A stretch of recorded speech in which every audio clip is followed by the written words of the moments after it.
Waduh, prosesnya lumayan lama juga tuh ya, Iya. pembuatannya itu ya. Tuh denger-denger tuh perjalanan dari rumah ke Bandung itu bisa 5 hari sendiri ya? Betul.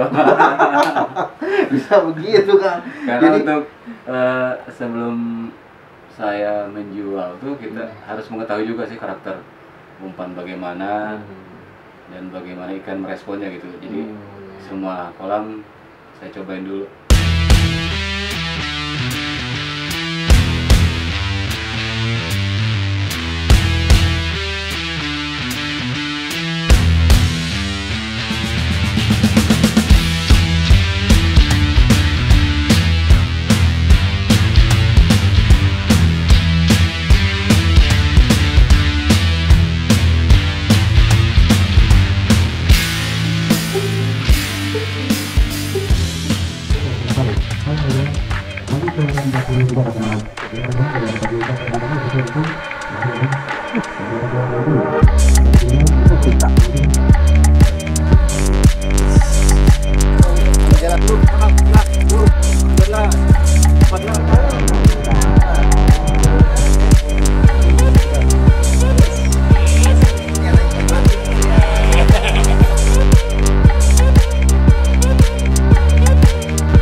Assalamualaikum warahmatullahi wabarakatuh, Kang. Gimana, Kang?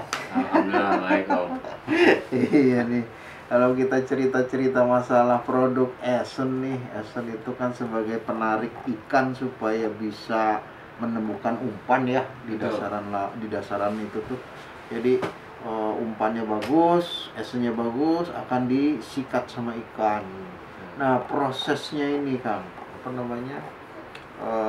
Pasti ada esen-esen produk Akang yang lumayan fenomenal nih di pasaran. Nah, bisa nggak Kang kasih tahu kita nih esen-esen Akang yang fenomenal di pasaran tuh yang mana aja? Kalau untuk Galatama sih ada 4 varian yang masih sukses dari tahun 2002 ya sampai sekarang dibuatnya. Iya. Yang mana aja nih Kang? Yang salah satunya ini sih. Itu ya. Iya, ini Jawa Manis saya produksi sekitar tahun 2004-2005 ya sampai sekarang. 2004 sampai 2005 Awalnya pengetesannya. Pengetesannya 2006 baru dipasarkan. Waduh, prosesnya lumayan lama juga tuh ya, Iya. pembuatannya itu ya.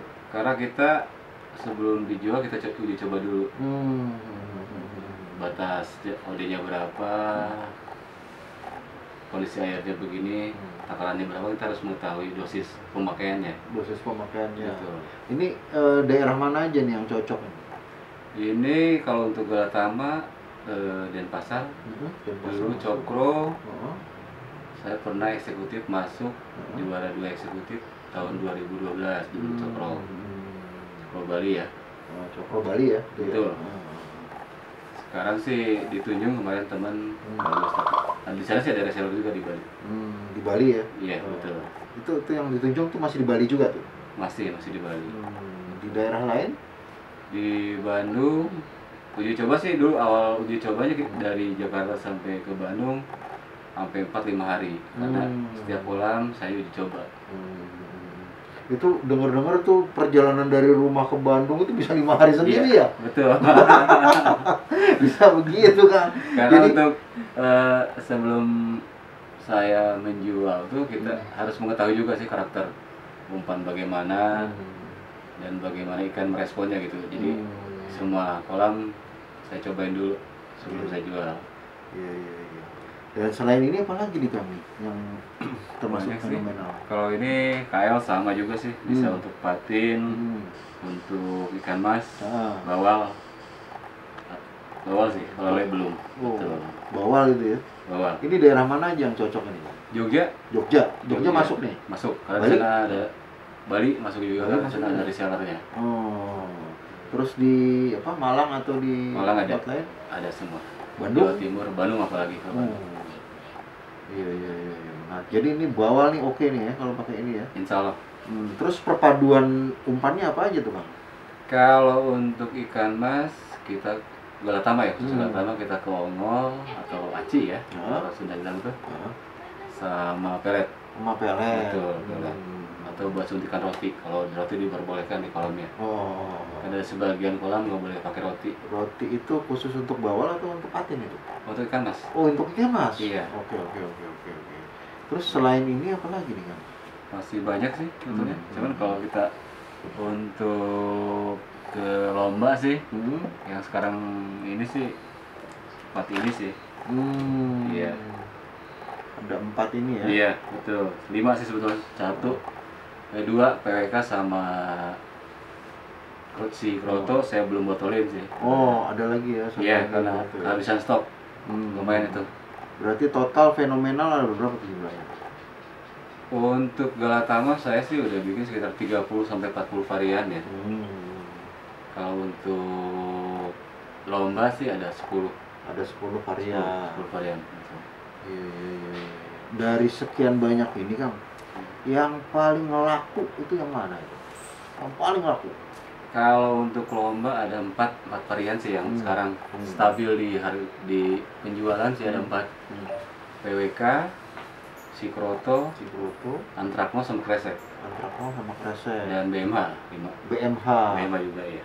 Wah, menarik kan. Iya. Terus kriteria esen yang baik itu seperti apa sih Kang? Untuk tip mengoplos ya mungkin ya. Betul.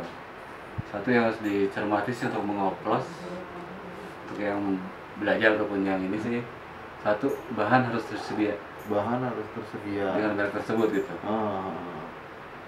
Satu bahan tersedia, expire masih lama, kualitas esen masih bagus, pasta pendampingan dan lain-lain aslinya sih tergantung produksi yang bikin gitu. Kalau untuk asli kan banyak seperti di Garut kayak Usar, Nilam, Laja itu kan penyulingan langsung ya.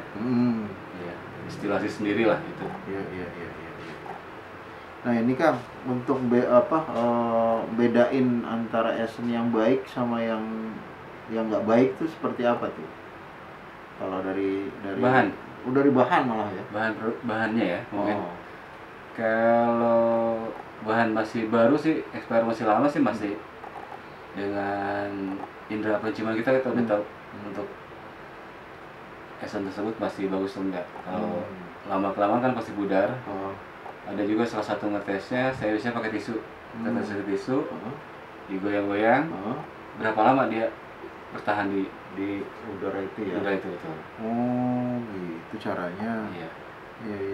Terus ini nih suka duka Akang nih dari sekian banyak esen yang dibuat tuh yang paling banyak uji cobanya yang paling suka dukanya paling banyak tuh yang mana tuh? Yang Antrak malah. Iya.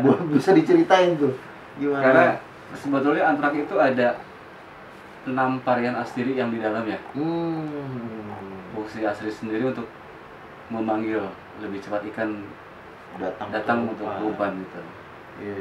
Jadi kan asli tersebut kalau kita salah mencampur bisa berakibat lumayan jong juga ke ikan gitu. Maksudnya ode gitu atau? Ode justru. Iya. Agak lama untuk bikin antrak. Berapa lama tuh prosesnya? Habis sekitar 4 bulanan lebih. 4 bulan lebih. Iya. Untuk itu ya. Ada berapa kolam tuh yang dicoba tuh? Di Garut sampai Pamulang sih. Dari Garut sampai Pamulang tuh dicobain tuh di masing-masing itu ya. Paling macok di mana tuh Kang? Di Garut sih bagus. Di Garut bagus. Pamulang juga bagus. Di Jakarta sih. Di Jakarta sekitarnya bagus. Cuman karena aslinya banyak, pemakaian nggak terlalu banyak sih. Batas OD-nya cuma 20 tetes. 20 tetes. Untuk umpan 250 sampai 300 gram. Dari sekian banyak ini Kang, esen yang ada di pasaran, gimana sih caranya kita milih esen yang bagus gitu, milih supaya umpan kita cepat dimakan ikan? Bahannya ya? Bahannya sih kita banyak sih merek-merek di luar untuk bahan murnian gitu. Alangkah bagusnya sih kalau kita berinisiatif untuk mengoplos dengan satu pakem satu merek mungkin. Misalkan kalau vanila merek A gitu, merek A terus sampai jadi dioplos, homogen. Nah itu nggak boleh berubah sebetulnya untuk kualitas oplosan kita. Misalkan yang amisannya B, ya mereknya itu ya harus tetap situ. Berarti Esen ini butuh konsistensi ya? Betul, konsistensi merek. Ya? Soalnya kan meskipun satu nama, misalkan vanilla atau lemon atau apapun gitu kan, dengan merek berbeda pun aroma pasti berbeda. Berarti ini juga bisa mempengaruhi produksi juga ya Kang ya? Betul. Kalau misalnya di satu bahan nggak ada tuh jadi agak repot juga ya tentunya ya. Kalau nggak ada gitu gimana ininya Kang? Nggak bisa diakalin sama sekali tuh? Nggak bisa. Nggak bisa justru nggak ya? Bisa, betul. Waduh, itu berat banget kalau kayak gitu. Makanya stoknya harus banyak. Stok harus banyak kita. Iya. Nah selama ini Kang, untuk bahan baku yang ada nih, itu ngambilnya biasanya dari mana? Saya kalau untuk Astiri sih kebetulan di kampung banyak kan untuk destilasi seperti akar wangi, besar, nilam itu banyak di daerah Garut. Daerah Garut banyak. Dan sebagian teman pun menjual untuk Astiri dan lain-lain sih ada. Akang lebih seneng ngoplos yang pasta atau yang ini, yang minyak-minyakan? Sebetulnya saya pernah ngebahas di The Mancing. Kan saya kasih sisi untuk oplosan, jadi oplosan itu ada 4 macam. Amisan, blend, Astiri sama wangi. Kriteria wangi saya bisa disimpulkan dengan seperti esen strawberry, jeruk. Kalau ke amis kayak coya, banyak sih basically oil. Coya, tenggiri, daging gitu. Kalau Astiri kan banyak usaha, nilam, kemangi, pala, semua lah banyak yang biasanya sih oil destilasinya. Blendnya tuh untuk mencampur, jadi kan antara minyak dan esen kan water base sama oil base gitu kan. Nah itu untuk pemersatunya lah. Itu kita pakai blendnya bisa pasta, bisa PG gitu. Jadi dengan 4 macam itu digabungin dengan berapa varian aroma atau rasa, di blend dengan itu bisa PG, pasta gitu. Terus Kang, saya mau tanya lagi nih, ini perkembangan Esen kan gila-gilaan ya. Betul. Udah fenomenal di sini, terus ada produk lagi yang baru. Betul. Gitu kan. Terus saya dengar sekarang trennya tuh ada yang pakai sabun, pakai bensin, pakai petromas. Itu kayak gimana tuh Kang? Ininya apa?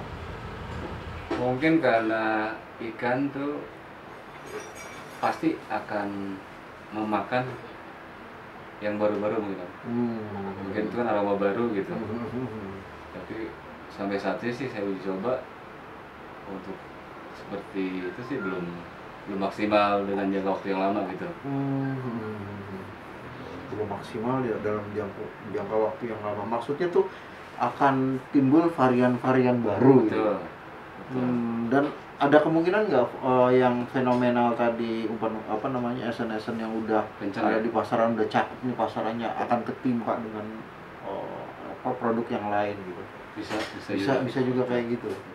Saya dengar juga kan banyak juga istilahnya tuh produsen baru yang muncul gitu ya. Betul. Nah ini menurut Akang gimana? Karena ini inovasi ya mungkin ya tidak memungkiri kita akan tersaingi sih. Karena kita kan untuk penjualan sudah ada yang ngatur gitu kan pasarnya gitu ya. Kalau rezeki ada yang ngatur. Betul. Pasti sih kalau kompetitor pasti ada. Karena lambat laun pemain itu akan belajar. Bikin esen, bikin umpan, itu pasti. Itu udah hukum alam gitu. Hukum alam seperti itu. Iya. Oke Kang, kalau gitu Kang. Nih saya terima kasih banyak nih. Aduh, banyak bener nih ilmu yang saya dapat dari Akang nih. Atur nuhun sangat Kang. Oke, Sami-sami. Terima kasih semuanya. Mudah-mudahan tayangan ini bermanfaat untuk kita semua. Amin. Makasih Kang. Assalamualaikum. Salam.